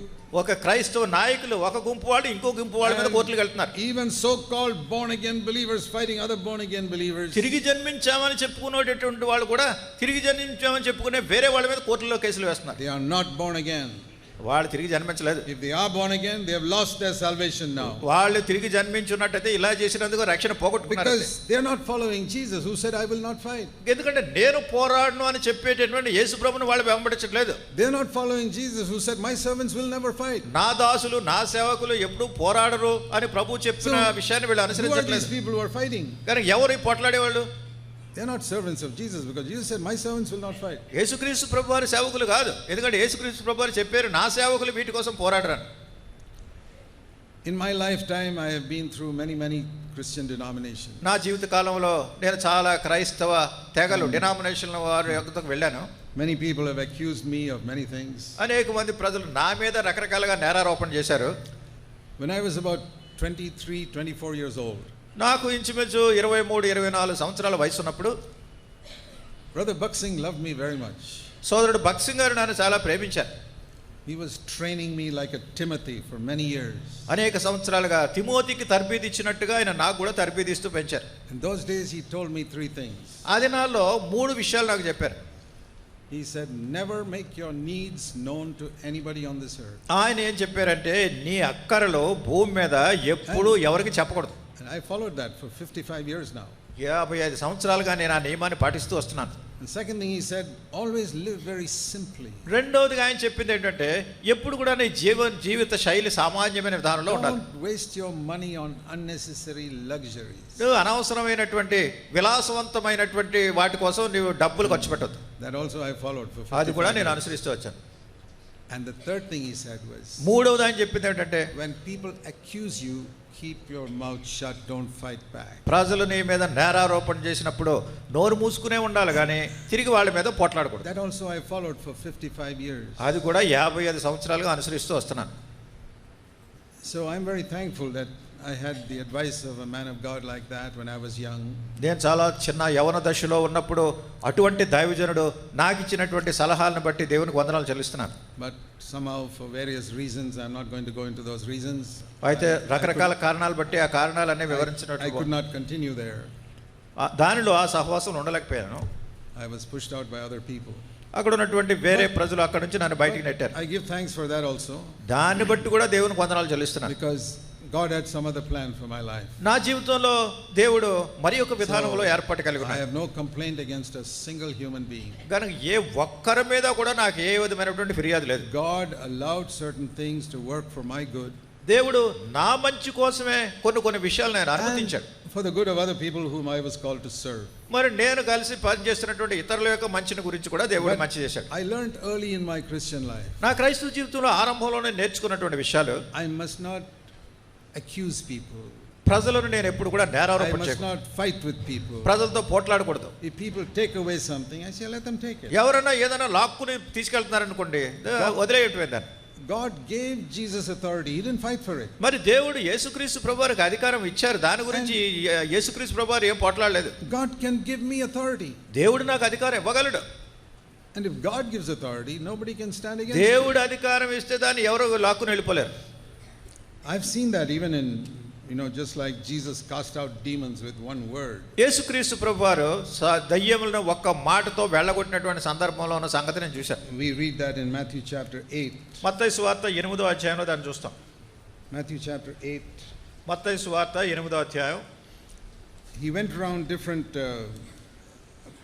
places preaching the word of God. దేవుని యొక్క వాక్యాన్ని బోధిస్తూ ప్రకటిస్తూ రకరకాల స్థలాల్లోకి ఆయన వెళ్ళారు. And we read here in verse 16, Matthew 8:16. మత్తయి సువార్త 8:16లో చూస్తాం. He cast out the evil spirits with one word. ఒక్క మాటతో దయ్యాలను ఆయన వెళ్ళగొట్టాడు. No shouting, no screaming. అక్కడ ఏమీ వాటి మీద అరవలేదు, వాటిని గురించినటువంటి గొడవ చేయలేదు. One word. ఒక్క మాట. Because the authority of God was there. ఎందుకంటే దేవుని యొద్ద నుండి వచ్చిన అధికారం ఆయనకు ఉండింది. How did he get it? ఎట్లా పొందాడు ఆయన? Because he humbled himself. ఎందుకంటే తను తగ్గించుకున్నాడు God కనుక. gave him authority.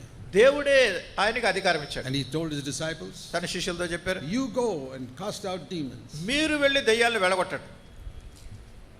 I've come across many demons in the different ministries we have in the villages. మేము కొన్ని గ్రామాల్లోకి వెళ్ళి రకరకాల పరిచయాలు చేసినప్పుడు ఈ దయ్యాలు పట్టుకున్నటువంటి వాళ్ళు రకరకాల వ్యక్తులు ఎదురయ్యారు. Always with one word I've cast out those demons in Jesus' name. యేసుక్రీస్తు ప్రభువారి నామాన ఒక్క మాటతో నేను ఆ దయ్యాలను వెళ్ళగొడుతూ ఉండేవాడిని. Even in America once there was a demon possessed person. అమెరికాలో ఉన్నప్పుడు కూడా దయ్యం పట్టినటువంటి ఒక వ్యక్తిని తీసుకొచ్చారు. Came to the meeting.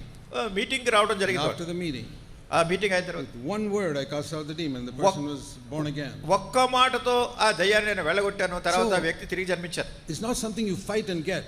ఇది ఏదో మీరు దాని గురించి పోట్లాడి పొందేది కాదు. You humble yourself like God gave authority to Jesus, he'll give you authority. మీరు తగ్గించుకున్నట్టయితే దేవుడు యేసుక్రీస్తు ప్రభువారికి అధికారం ఇచ్చినట్టుగా మీకు అధికారం So ఇస్తాడు. what I want to stress is this. అయితే ఇక్కడ నేను నొక్కి చెప్పాలని కోరేది When ఏమిటంటే, we are believers, విశ్వాసులుగా ఉన్నప్పుడు we don't fight like the lion and the leopard and the bear to మనం get సింహం authority. మాదిరిగా, ఎలుగుబంటి మాదిరిగా, చిరుతుపుల మాదిరిగా పోట్లాడే వ్యక్తులుగా ఉండకూడదు. Why is the lion called the king of all the beasts? ఎందుకు ఈ సింహము మృగరాజు అని ఎందుకు పిలువబడ్డాడు?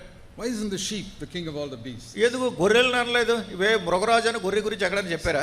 Sheep can't fight with anyone. ఎందుకంటే ఈ గొర్రె అనేది ఎప్పుడు పోట్లాడదు దేని మీద. But in the jungles, the lion, animal is scared of the lion. అయితే అరణ్యంలో సింహం అంటే మిగతా జంతువులని భయపడిపోతాయి, పారిపోతాయి. That's the mark of worldly people. ఈ లోకంలో ఉన్నటువంటి ప్రజలు గుర్తు ఇట్లా ఉంటుంది. They get their position by fighting and pushing other people down. ఏదో పోట్లాడి ఇతరుల పక్కకి నెట్టి వాళ్ళు ఏదో ఒక స్థానంలోకి వస్తారు. But Jesus gets it in some other way. యేసుక్రీస్తు ప్రభువారు వేరే విధానంలో అధికారం పొందారు.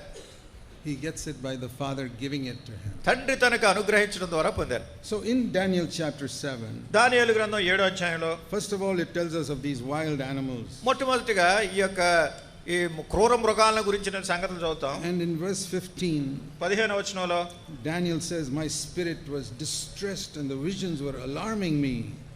Daniel 7 verse 15. దానియేలు గ్రంథము 7వ అధ్యాయము 15వ వచనంలో ఉన్నటువంటి మాట, నాకు కలిగిన దర్శనములో నన్ను కలవరపరచుచున్నందున దానియేలును నేను నా దేహములో మనోదుఃఖము గలవాడినైతినే. So he came to one of those angels and said, what is the meaning of all this? కనుక దూతల దగ్గరికి వచ్చి దీని అర్థం ఏమిటని అడిగాడు దానియేలు. So the angel, verse 16, told me so that I can know the interpretation. 16వ వచనంలో ఆ దూత చెప్పిన దాన్ని బట్టి దీని ఒక భావం ఏమిటో గ్రహించగలిగాను. He said, these great beasts, verse 17, are 4 kings that will rule over the earth.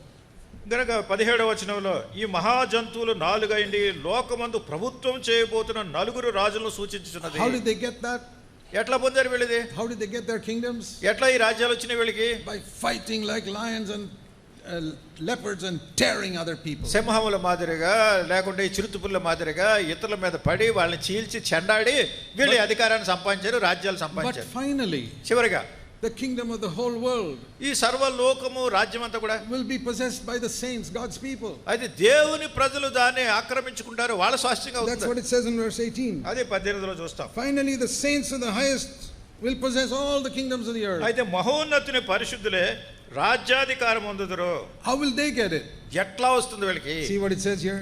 ఏం చెప్పబడుతుంది ఇక్కడ? They will receive it. వాళ్ళు దాన్ని పొందుతారు, వాళ్ళకి ఇవ్వబడుతుంది. God will just give it to them. దేవుడే వాళ్ళకి ఇస్తాడు దాన్ని. Like Jesus said, all authority is given to me. యేసుక్రీస్తు ప్రభువారు చెప్పినట్టు సర్వాధికారం నాకు ఇయ్యబడి ఉన్నది. He got it without fighting. ఏం పోట్లాడకుండా ఆయన పొందాడు దాన్ని. It was given to him. ఆయనకి ఇవ్వబడింది. That is God's way. అది దేవుని విధానం. You know, when Samuel anointed David to be the king of Israel when he was 20 years old, దావీదు ఇంచుమించు 20 సంవత్సరాల ప్రాయంలో ఉన్నప్పుడు సమూయేలు వెళ్ళి ఇశ్రాయేలు ప్రజలకు ఆయన అధిపతిగా రాజుగా అభిషేకించినప్పుడు, at that time King Saul was ruling Israel. ఆ సమయంలో ఇశ్రాయేలు ప్రజలను సౌలు రాజు పరిపాలిస్తున్నాడు.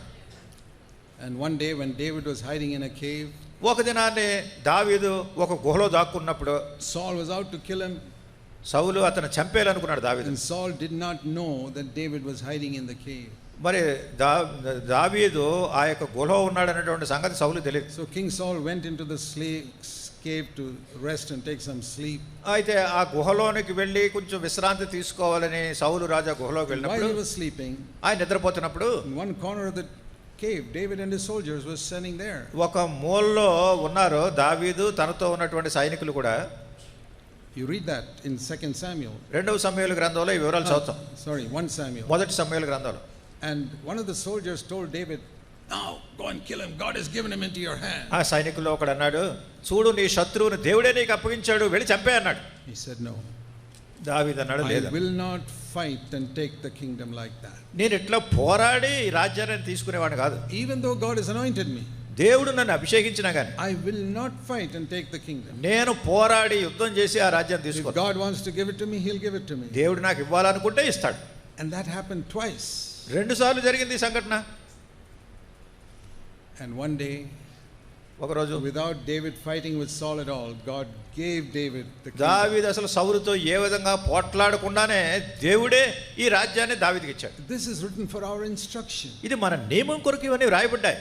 That's why Jesus is called the son of David. అందుకొరకే యేసుక్రీస్తు ప్రభు దావీదు కుమారుడు అని చెప్పబడ్డాడు.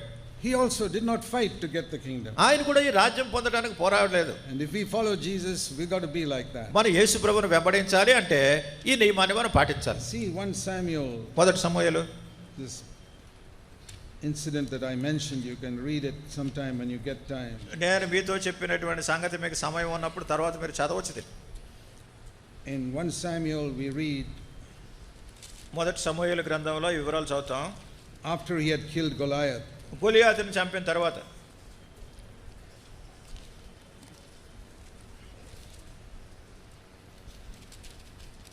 1 Samuel and chapter 24. మొదటి సమూయేలు 24వ అధ్యాయం. 1 Samuel chapter 24.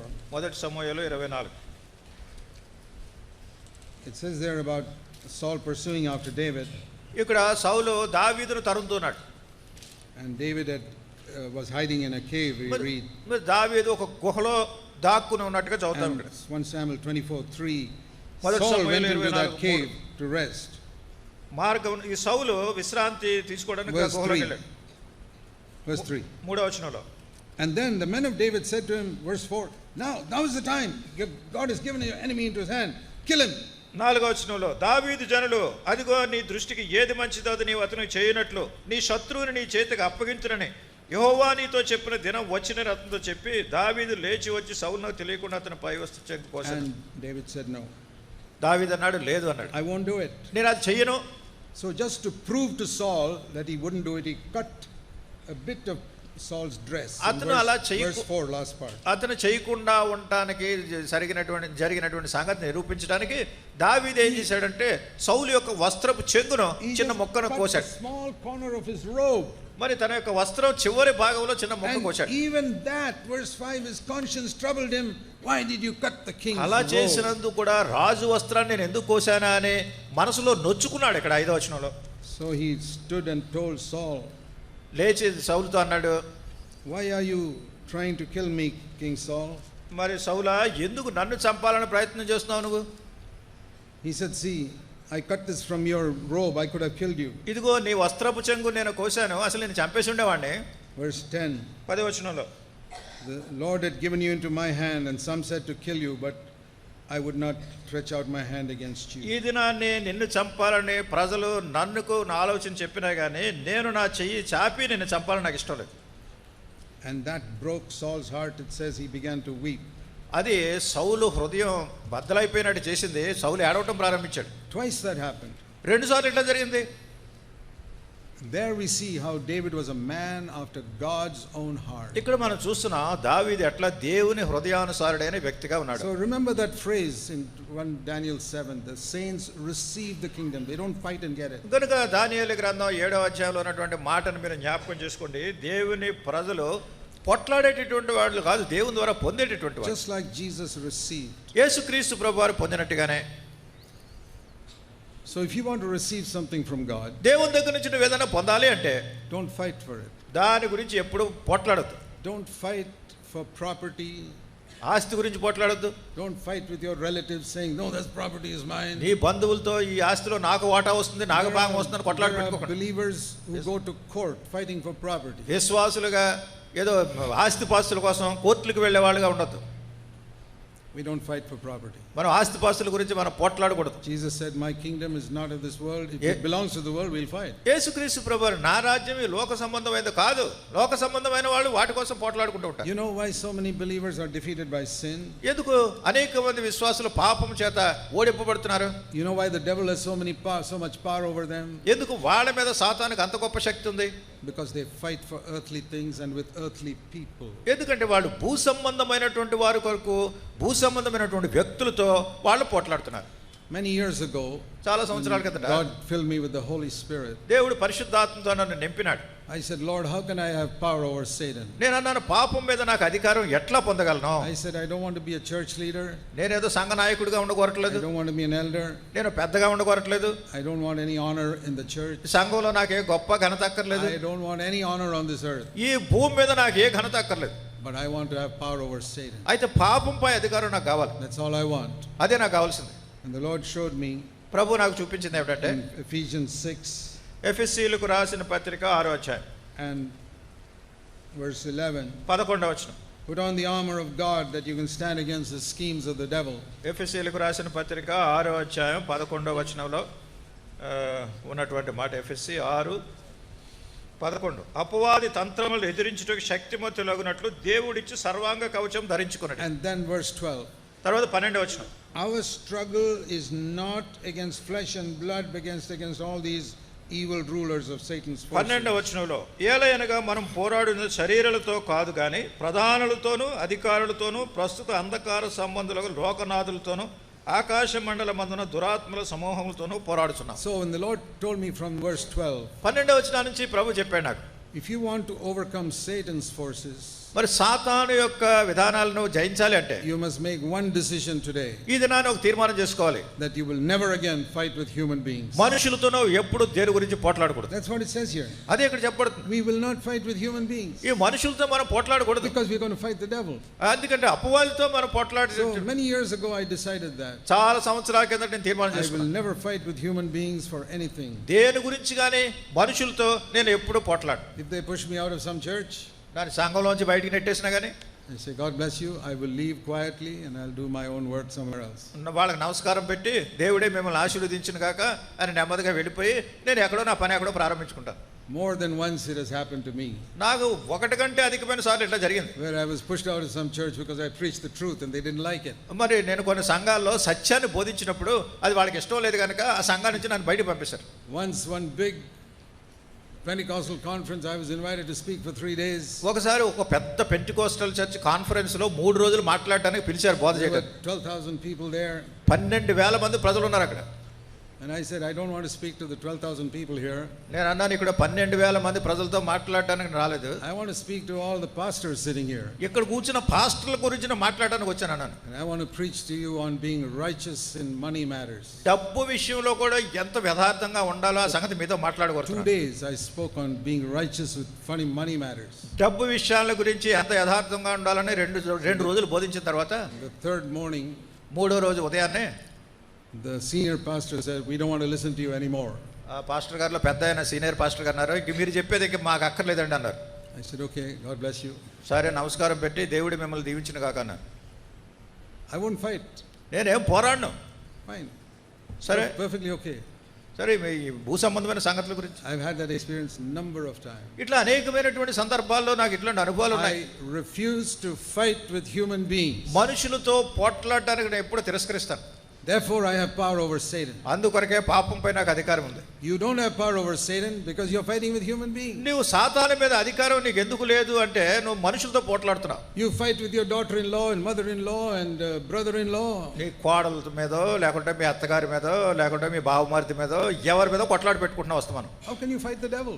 ఇంక మీరు సాతాను మీద ఎట్లా పోరాడతారు? The devil will rule your home. అపవాది మీ ఇంట్లో పరిపాలన చేస్తాడు అక్కడ Because తెస్టు. you're fighting with human beings all the time. ఎందుకంటే ఎల్లప్పుడు కూడా మనుషులతోనే పోట్లాడుతున్నాను. You fight with human beings just like the worldly people. ఈ లోక సంబంధమైన ప్రజల మాదిరిగా నువ్వు మనుషులతో I'll పోట్లాడు. give you one bit of advice. మీకు ఒక సలహా చెప్తున్నాను. Read Daniel 7. దానియేలు గ్రంథం 7వ అధ్యాయం చదవండి. Don't be like the lion and the bear and the leopard. సింహం మాదిరిగా ఉండొద్దు, ఎలుగుబంటి మాదిరిగా ఉండొద్దు, చిరుతుపుల మాదిరిగా ఉండొద్దు. Be like the saints who receive the kingdom. ఆ రాజ్యాన్ని స్వీకరించి ఇతరులు ఇవ్వటం ద్వారా పుచ్చుకునేటువంటి పరిశుద్ధుల మాదిరిగా ఉండండి. Jesus who said, I will not fight, my servants will not fight. యేసుక్రీస్తు ప్రభువారు అన్నారు, నేను ఎవరితోనూ పోరాడను, నా సేవకులు కూడా పోరాడరు అని చెప్పారు. I'm sure you're convinced today కనుక ఈ రోజు మీరు ఒప్పింపబడ్డారని నేను నిశ్చయంగా అనుకుంటున్నాను. of what I said. అదే నేను చెప్పినటువంటి. I don't know whether you'll forget it by next week. కనుక మీరు వచ్చే వారానికి మర్చిపోవాలని అనుకోవట్లేదు. I'm absolutely sure the devil will try to make you forget this by next week. అపవాది మీరు విన్న ప్రసంగాన్ని వచ్చే వారానికి మర్చిపోయేటట్టు చేయాలని చాలా Why? ప్రయత్నం చేస్తాడు. Why? ఎందుకు? Because he wants to have power over you. ఎందుకంటే మీ మీద శక్తి కలిగి ఉండాలని. And so he'll make you fight with your husband and fight with your wife and fight with your relatives. కనుక మీకు పోట్లాట ప్రారంభమవుతుంది భర్త మీద, భార్య మీద, బంధువుల And మీద, fight with other people in the church. లేకపోతే సంఘంలో ఉన్న వాళ్ళ మీద కొట్లాట ప్రారంభిస్తారు. And then you try to fight the devil. అప్పుడు మీరు సాతాను మీద పోరాటానికి ప్రయత్నిస్తే, And like the demon said to the sons of Sceva, I know Jesus, I know Paul, but who are you? స్కవయ కుమారునితో సాతాను చెప్పాడు అపవాది, నేను యేసుని ఎరుగుదును, ఆయన శిష్యులు ఎరుగుదును, మీరెవరు అన్నాడు. That's what the devil will say to you. I know Jesus and I know Paul, but who are you? అట్లనే సాతాను అంటాడు, నీ యేసుని ఎరుగుదును, పౌలుని ఎరుగుదును, నువ్వెక్కడ వాడు, ఈ సంగతి ఏంటంటాడు. I said, Lord, no demon is ever going to say that to me. కనుక నేను అన్నాను, ప్రభా సాతాను ఎప్పుడు అట్లాంటి మాట నా గురించి చెప్పకుండా ఉంటాడు. Because I will never fight with human beings. ఎందుకంటే నేను ఎప్పుడు ఏ మనుషులతో నేను పోరాడు. I will be like a sheep and నేను a ఒక lamb, గొర్రె మాదిరిగా ఉంటాను నా జీవితంలో, like a child. ఒక చిన్న బిడ్డ మాదిరిగా. And the kingdom of heaven will become mine. పరలోక రాజ్యం నాదవుతుంది, It can be yours also. అది నీది కూడా అవుతుంది. Let us pray. ప్రార్థన చేసుకుందాం. Heavenly Father, పరలోకపు తండ్రి, help us to be gripped by these truths in our heart. ప్రభా ఈ యొక్క సత్యాలు మా యొక్క హృదయంలో పట్టుకునేటట్టు We చేయండి. pray in Jesus' name. యేసు ప్రభు వారి నామమున ప్రార్థిస్తున్నాం తండ్రి. ఆమేన్.